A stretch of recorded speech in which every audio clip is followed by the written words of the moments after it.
Olá amigo do canal Dialect Nerd, aqui Bruno, e hoje venho falar contigo sobre Pantera Negra.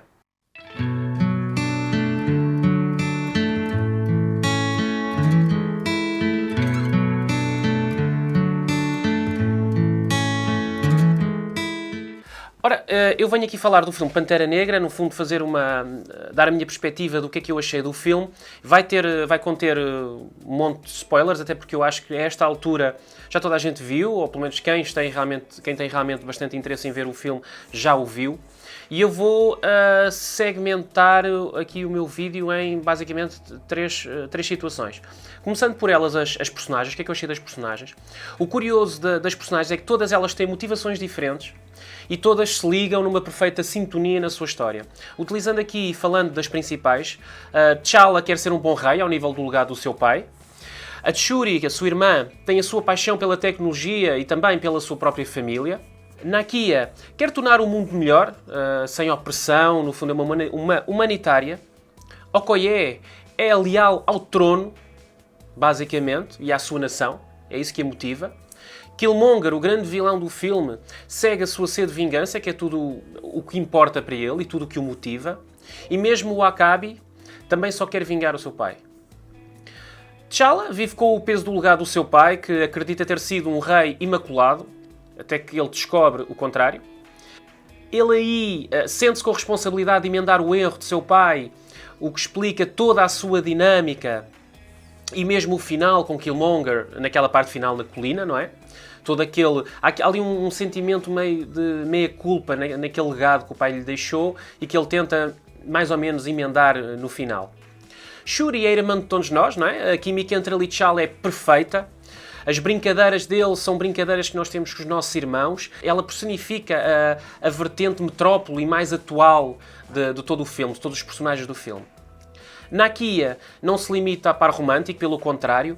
É mostrado o pós-romance que não funcionou, não é? Não funcionou entre eles e é mostrado o pós-romance dessa situação.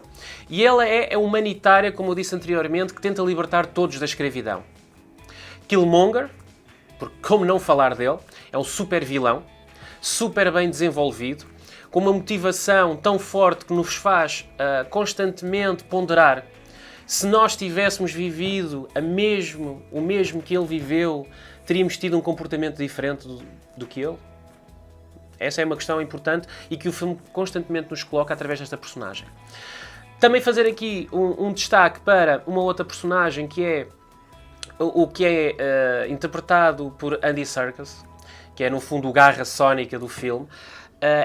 Ele faz mesmo aquele vilão característico, engraçado. Acho que ele foi perfeito para aquele papel e tenho até pena que ele tenha morrido. Espero que eles reaproveitem o personagem, porque eu acho que ele tem muito para dar. Aliás, espero que aquilo seja só apenas uma pequena amostra do que ele poderá vir ainda a fazer em futuros filmes. Ora, passando agora para a parte do roteiro, que é uma parte que eu gosto sempre de destacar, porque é para mim das coisas mais importantes, se não a mais importante do filme. Acho que todas as outras vertentes andam todas à volta desta mesmo, que é a história, a forma como é contada, porque muitas vezes uma má interpretação é segurada por uma boa história e uma boa interpretação nem sempre consegue segurar uma má história. Ora, neste filme fica claro como as políticas se podem sobrepor ao certo e ao errado e é visto fica bem patente como Killmonger aproveita-se destas mesmas políticas para engendrar todo o seu plano. A mistura de conceitos tribais com um esplendor futurista tecnológico é formidável neste filme. O Vibranium acaba por fazer tudo e nada acaba por ser explicado. É o MacGuffin do filme, como dizia Alfred Hitchcock, como ele popularizou esta expressão. E no fundo faz todo o sentido, porque para que explicar, ou como explicar um material fictício, não é? Alienígena, com a nossa ciência, não é? Deixa de fazer sentido e também não é necessário, nem tudo tem que ser explicado. E aqui entra um bocadinho a mística dos quadrinhos, que é as coisas aconteciam e nem tudo tinha que ser explicado. Tem que se perceber que isto é um mundo ficcional e dentro desta ficção há coisas que podem fazer porque fazem, não precisa ser tudo explicadinho, principalmente com a nossa ciência. Tratamento perfeito. na inserção do humor, sem forçar, humor orgânico os personagens. Não desvirtua as personagens, o humor, é um humor de situação. O próprio humor ajuda muitas das vezes a definir a personalidade dos personagens, vários tipos de humor, todas as cenas cómicas, é dos filmes da Marvel em que todas as situações de comédia eu achei piada. Umas mais, outras menos, mas todas achei engraçadas. Obviamente tem alguns problemitas, o CGI a determinadas alturas é fraco. Há uma cena na água em que a nave está a poisar na água, a sobrepor a água, não está a poisar completamente, mas está a sobrepor na água e é feito um efeito especial na água, nas ondas, e ficou muito feinho, muito feio. Mesmo o rinoceronte também não ficou muito bem trabalhado. Nós vimos, eu fiz um vídeo, não é? Falando sobre o trailer de Jurassic Park, e se nós formos a pensar no Jurassic Park 93, era muito, se formos a ver isso, e se nós acreditamos que aquilo é mesmo um dinossauro, e aqui aquele rinoceronte, como agora é tudo feito em CGI, aquele dinossauro ficou para mim, bastante comprometido.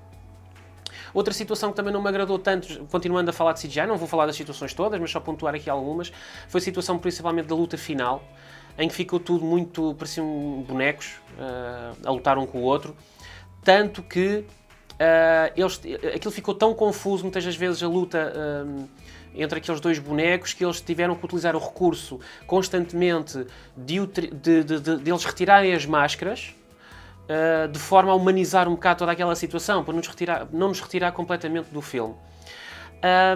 E a outra cena também assim que não faz tanto sentido, eu não quero me focar muito nos problemas, mas também não faz muito sentido, é a cena final do Ross, em que ele está a pilotar aquela nave e supostamente o vidro está a quebrar e fica ali quase meia hora nos 15% e não sai dali. Ou seja, forçou um bocadinho ali aquela situação para nos dar um bocadinho de tensão, mas eles estavam a disparar constantemente no vidro para destruir tudo aquilo e eles já estavam nos 15%, quase à meia hora que estavam nos 15% e nunca mais destruíam aquela barreira.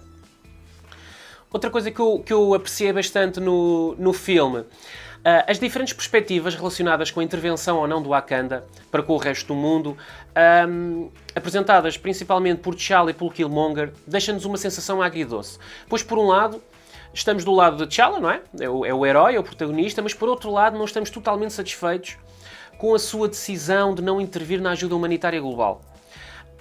E a gestão de conflitos nas outras nações, obviamente, que deixou-nos assim essa sensação um bocadinho agridoce. E apesar de concordarmos até com a visão de Killmonger, não é? Que é bem feita essa dualidade, mesmo no vilão nos deixa um bocadinho na dúvida, quando desconstruímos o personagem percebemos que, como em todos nós, não é? Acontece, por vezes tentamos mascarar inconscientemente as nossas reais motivações através de atitudes socialmente nobres. 3 pequenos apontamentos que eu gostava aqui de deixar, muito rápidos.